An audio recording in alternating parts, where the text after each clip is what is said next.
Merchant navy join करने के लिए कौन सा डॉक्यूमेंट्स लगता है आपको। तो इंपॉर्टेंट डॉक्यूमेंट्स सबसे पहले एजुकेशन देख लेते हैं हम लोग। एजुकेशन में आपका 10th का मार्कशीट लगेगा ही लगेगा, 10th के जो सर्टिफिकेट होते हैं वो लगेंगे ही लगेंगे। और उसके बाद में जो 12th में है, 12th पास आउट है, उनके सर्टिफिकेट 12th वाले लगेंगे। अगर जो लोग अपीयरिंग है, अगर फॉर्म भर रहे हैं तो उसमें आपका ऑप्शन आएगा, उसमें रिक्वायरमेंट जनरली नहीं है, उसमें ऑप्शन आएगा कि आप जो है अभी अपीयरिंग हो उसको सिलेक्ट कर सकते हो। अगर आप कॉलेज वगैरह में हो, डिग्री वगैरह कर चुके हो, तो आपकी सेमेस्टर की जो भी मार्कशीट वगैरह रहेगी, जो भी सर्टिफिकेट्स रहेंगे वो लग सकते हैं। अगर स्पेशली आप IMCT देने जा रहे हैं तो आप सिर्फ 10th से काम नहीं चलेगा, 12th का आपका होना ही चाहिए। 12th वो भी जिनका PCM फिजिक्स केमिस्ट्री मैथ से किए हैं वही भरे फॉर्म, और जो लोग अपीयरिंग है वो भी भर सकते हैं। पास आउट वाले भी तो भरे ही भरे, अपीयरिंग वाले भी भर दें। ऐसा नहीं रिजल्ट का वेट करें, उसके बाद में आएगा तब। उसके बाद माइग्रेन सर्टिफिकेट आपका हो गया, वो लगेगा। ट्रांसफर सर्टिफिकेट, अगर कहीं ट्रांसफर लिए हैं तो वो सर्टिफिकेट आपका लगेगा ही लगेगा। अगर आप ऑफिसर बनने जा रहे हो, इंजीनियर बनने जा रहे हो, मर्चेंट नेवी में DNS BSc या BTech करने जा रहे हो तो आपको 12th कंपलसरी है। हाँ, अगर आप GP रेटिंग या CCMC का कोर्स करने जा रहे हो तो आपको 10th बेस पे काम हो जाएगा। और कुछ सिनेरियो में जैसे आप या तो ETO का कोर्स करने जा रहे हैं या तो GME का कोर्स करने जा रहे हैं, तो उसके लिए जो है आपका जो भी डिप्लोमा है या तो डिग्री है, जैसे ETO करने जा रहे हैं तो डिप्लोमा डिग्री दोनों चलता है। इलेक्ट्रिक में अगर है तो उसकी डिग्री आपको सर्टिफिकेट लगेगा। अगर आप GME करने जा रहे हैं तो BTech का लगेगा, BTech मैकेनिकल वगैरह में होना चाहिए, तो उसका सर्टिफिकेट आपको लगेगा। उसके बाद में हम पासपोर्ट देखते हैं। मर्चेंट नेवी अगर आपको ज्वाइन करना है तो मस्ट है पासपोर्ट आपके पास होना ही चाहिए। अगर नहीं है तो आप अप्लाई कर दीजिए। ऐसा नहीं कि आपके पास पासपोर्ट नहीं तो फॉर्म अप्लाई नहीं कर सकते, आप सारे लगभग फॉर्म अप्लाई कर सकते हैं, सिर्फ एक कॉलेज को छोड़ के, जैसे नुसी गोवा। नुसी का क्या करता है, वो पासपोर्ट मांगता है, मैंडेटरी है, पासपोर्ट होगा तभी आपको एडमिशन के लिए वो अप्लाई कर सकते हैं। तो लेकिन आप जब मन बना रहे हैं मर्चेंट नेवी में जाना है तो पासपोर्ट अप्लाई कर दीजिए, और आपके हाथ में रहेगा तो कम से कम। कभी कभी क्या होता है कि पासपोर्ट तो लास्ट में बनवाते हैं और उसमें कुछ गलती हो गई तो करेक्शन में बहुत दिक्कत हो जाती है। तो आप लोग अगर मन बना लिए मर्चेंट नेवी में जाना है तो पासपोर्ट बना लीजिए। जो भी प्रोसेस रहता है एटलीस्ट आपका टाइम वेस्ट नहीं होगा। जब तक आप वेट कर रहे हैं रिजल्ट का या तो फिर फॉर्म का, एग्जाम का वेट करें, तब तक आपका इधर पासपोर्ट भी रेडी हो जाएगा। और उसके बाद आपको व्हाइट बैकग्राउंड में फोटो चाहिए आपकी पासपोर्ट साइज। फेस 70 से 80% रहना चाहिए, विशेष ध्यान रखिए। IMCT की वेबसाइट पे भी आप जाके देख सकते हो इसको। पासपोर्ट हो गया, नहीं है तो आधार कार्ड आपका चाहिए ही चाहिए। वोटर ID कार्ड हो गया, वो लगेगा। पैन कार्ड है तो ठीक है, नहीं है तो कोई बात नहीं है। पैन कार्ड अगर है तो अच्छा है, ठीक है। उसके बाद में आप कास्ट सर्टिफिकेट, अगर OBC SC ST में आप लगाए तो आपका कास्ट सर्टिफिकेट लगेगा। और EVS में अगर आपने अप्लाई किया है तो आपका EVS का सर्टिफिकेट लगेगा। इनकम सर्टिफिकेट वो बनवा के रखिए। IMCT की वेबसाइट दिया रहता है लास्ट 6 मंथ का या 1 साल का रहना चाहिए। सेंट्रल वाला होना चाहिए या तो स्टेट वाला, गवर्नमेंट वाला, तो आप देख लीजिएगा उसको। सेंट्रल वाला मांगता है ना, तो ऐसे आप बहुत सारे बच्चे स्टेट का बनवा के बैठे हैं और बाद में वहाँ सेंट्रल का लगा तो बहुत दिक्कत हो जाती है, तो वो देख के रखिए आप। और पासपोर्ट के लिए आपको पता ही, आपके पास में जो भी CSC वगैरह सेंटर रहते थे वहाँ पे जाइए। 1700-1800 उसकी फीस है, जो 100-200 लेकर भरने का हो, इसमें हो जाता है काम। आप उनसे भरवाने से एक फायदा ये है कि आपके जो पास में जो करते हैं वो गलती नहीं होगी। आप अपने से करेंगे तो गलती में भी हो सकती है कहीं भी फॉर्म फिलिंग में, तो 100-200 लगेगा, 200-400 जो भी वो लेंगे वो एक्स्ट्रा दे दीजिएगा। और 1600-1700 कुछ फीस है, तो वो आप बनवा लीजिए। आपके CSC PSC जो भी पास में होगा वहाँ लगभग करते रहते हैं सब। ऐसा नहीं कि आपके पासपोर्ट नहीं तो कंपनी आपको रिजेक्ट कर देगी, नहीं लेगी, ऐसा नहीं है। आपको टाइम दिया जाता है पासपोर्ट के लिए, लेकिन जब आप मन बना ली कर रहे हैं तो आप अप्लाई कर दीजिए, पहले से आपका प्रिपेयर रहेंगे। सबसे ज्यादा दिक्कत कहाँ थी बच्चों को, बच्चे पहले ध्यान नहीं देते कि उनका जो 10th का 12th का मार्कशीट वगैरह है उसमें नेम है, फादर्स नेम में कुछ स्पेलिंग मिस्टेक हो गई है।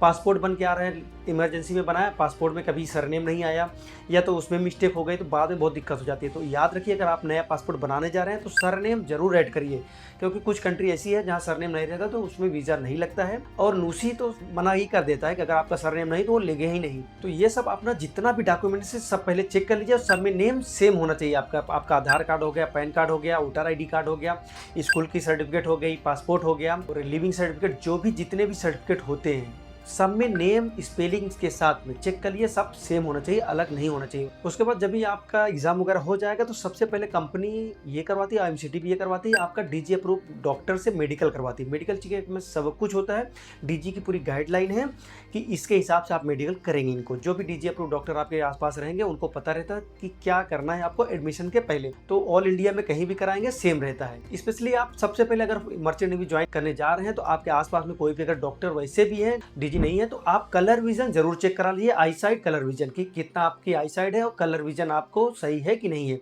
क्योंकि सबसे ज़्यादा दिक्कत यही आती है, बच्चे बहुत मेहनत कर रहे हैं, बाद में पता चला कि उनको कलर विजन है। अगर आपको ठीक लगे, अगर आपके पास में है तो डीजी अप्रूव डॉक्टर तो वहाँ चेक करा सकते हैं। अगर आप प्रयागराज के आसपास है तो प्रयागराज में एक डीजी अप्रूव हॉस्पिटल है, नाज हॉस्पिटल, करेली प्रयागराज में, आप वहाँ जाकर विजिट कर सकते हैं और अपना आई साइड चेक करवा सकते हैं। वो लोग प्रॉपर चेक कर देते हैं। तो उससे एक चीज़ ये रहेगा कि आपकी तैयारी उसी हिसाब से होगी। पता चला आपने बहुत अच्छी तैयारी की, आपकी रैंक भी अच्छी आ गई, सब कुछ अच्छा हो गया, और बाद में पता चला कि आप मेडिकल में अनफिट हो गए। और मर्चेंट नेवी ऐसा फील्ड है कि आपको पता होना चाहिए जितनी बार आप जाएंगे शिप पे उतनी बार मेडिकल होता है। ऐसा नहीं कि आप एक बार मेडिकल करा लिए तो अब कभी भी मेडिकल नहीं होगा। तो ये आप दिमाग में मत रखिए कि आप कुछ बाईपास कर सकते हैं, कुछ कम ज़्यादा ले दे के कर सकते हैं, ऐसा कहीं नहीं होता। ठीक, इन केस अगर कहीं कुछ हो भी गया तो आप अगली बार फंस जाएंगे, क्योंकि जितनी बार शिप पे जाएंगे उतनी बार मेडिकल होगा, तो आप कहीं कहीं तो फंस ही जाएंगे। तो ये दिमाग मत रखिए कि कुछ करके जा सकते हैं वहाँ पे। ये सर्टिफिकेट हो गए। और वैक्सीन वगैरह आपको लगे, जैसे कोविड का बहुत सारे लोगों को लगा है, कोविड की वैक्सीन हो गई। उसके बाद में जब भी आप ज्वाइन करने जाएंगे उस टाइम जो वैक्सीन वगैरह लगती है, येलो फीवर वगैरह हो गया, तो वो आपके वैक्सीन का सर्टिफिकेट सारा होना चाहिए आपको, वो तो अलग चीज़ हो गई। उसके बाद आपका IMCT अगर क्लियर हो गया, जब भी आप एडमिशन के लिए जा रहे हैं, आप DNS के लिए जा रहे हैं, BSc या BTech के लिए जा रहे हैं, तो स्पेशली आपको IMU का एडमिट कार्ड लगेगा, रैंक कार्ड लगेगा, और सीरियल नंबर उसका जो है एप्लीकेशन नंबर वो लगेगा IMCT का। और उसके बाद में अगर आप DNS स्पेशली करने जा रहे हैं, DNS करने जा रहे हैं, तो आपको स्पॉन्सरशिप लेटर लगेगा। कुछ कंपनी ऐसी हैं जैसे मर्क लाइन हो गई, फ्लीट मैनेजमेंट हो गया, एमिट वगैरह में डायरेक्ट जो है BSc और BTech के लिए भी स्पॉन्सरशिप देता है। ये बहुत अच्छी बात है। अगर आप मर्स में प्लेस हो गए तो इससे अच्छी कोई बात ही नहीं। और अगर फ्लीट मैनेजमेंट से आप BSc BTech करने की सोच रहे हैं तो IMI नोएडा का फॉर्म आया रहता है, उसमें उसकी वेबसाइट पर जाके चेक कर सकते हैं। कभी वो लोग अपना फॉर्म लाइव किए है, अभी भी लाइव है, तो जाके BSc या BTech करना चाहते हैं तो वो लोग फॉर्म भर दें। लेकिन मेरा पहला प्रेफरेंस यही रहेगा कि आप अच्छी कंपनी स्पॉन्सरशिप के लिए प्रिपेयर करिए। DNS कोर्स के लिए DNS में हो जाता है तो बेस्ट है, नहीं तो आपके पास में BSc तो है ही, तो BSc के लिए जा सकते हैं। लेकिन दोनों तीनों करने से पहले आप सबसे पहले ध्यान में रखिए कि आपको DNS करना है, BSc करना है, BTech करना है, अपने माइंड में क्लियर रखिए। और सबसे क्लियर तो ये रखिए कि आपको डेक में जाना है तो इंजन में जाना है, डेक में ऑफिसर बनना है, डेक वाला काम करना है कि इंजीनियर्स बन के इंजन का काम करना है, वो आपके दिमाग में क्लियर रहना चाहिए। तभी आपके आगे के गोल्स क्लियर रहेंगे, तभी आपके एग्जाम्स क्लियर अच्छे से हो जाएंगे।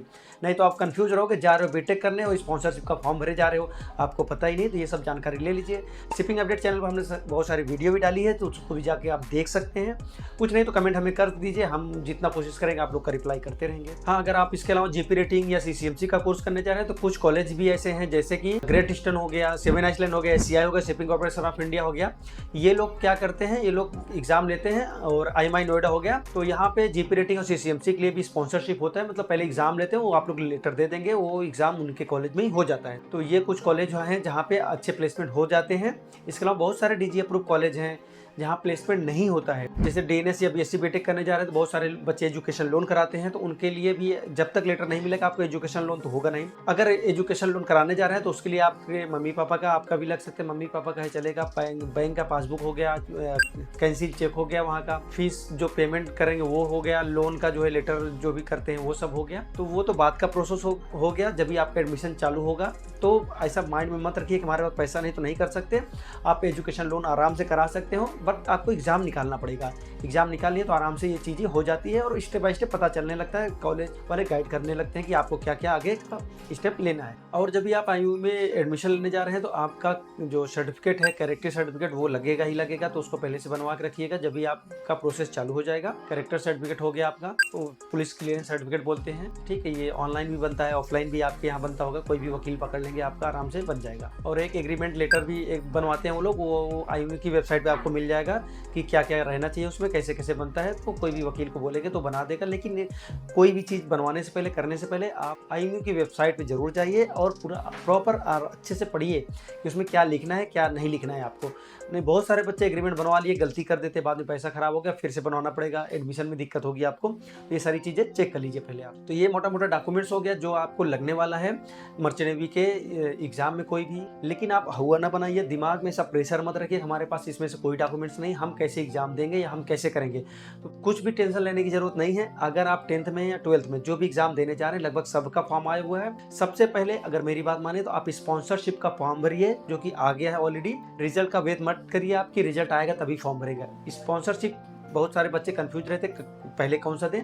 स्पॉन्सरशिप का फॉर्म आया हुआ है डीएनएस कोर्स के लिए, बहुत सारे कुछ कंपनी बीएससी बीटेक के लिए भी है, तो उसका फॉर्म भरिए। उसके बाद आईएमसीटी का भी भर दिए। जब आईएमसीटी का एग्जाम होगा उसके पहले तो आपका ये सारे डॉक्यूमेंट्स रेडी रहेंगे। और अगर आपके पास पासपोर्ट नहीं तो बहुत परेशान होने की जरूरत नहीं है, आप फॉर्म भरिए, उसके बाद आराम से अप्लाई करिए। जब तक आपका एग्जाम होगा, रिजल्ट आएंगे, तब तक पासपोर्ट भी आ जाएगा। और बाकी आप नेम वगैरह एक बार अच्छे से चेक कर लीजिए, क्योंकि करेक्शन में टाइम लगता है और डॉक्यूमेंट्स गलत हो गया तो बहुत दिक्कत हो जाएगी आपको। आई थिंक ये छोटा छोटा आपको कुछ भी आइडिया लग गया होगा। इससे कुछ बच गया हो तो आप लोग कमेंट्स करिए, हम अगली वीडियो में ला देंगे। तब तक शिपिंग अपडेट चैनल को सब्सक्राइब कर लीजिए, वीडियो को लाइक कर दीजिए, इससे हमें मोटिवेशन मिलता रहता है। आपके लिए ऐसे वीडियो लाते रहेंगे। तब तक जय हिंद। Mudassir Hussain signing of.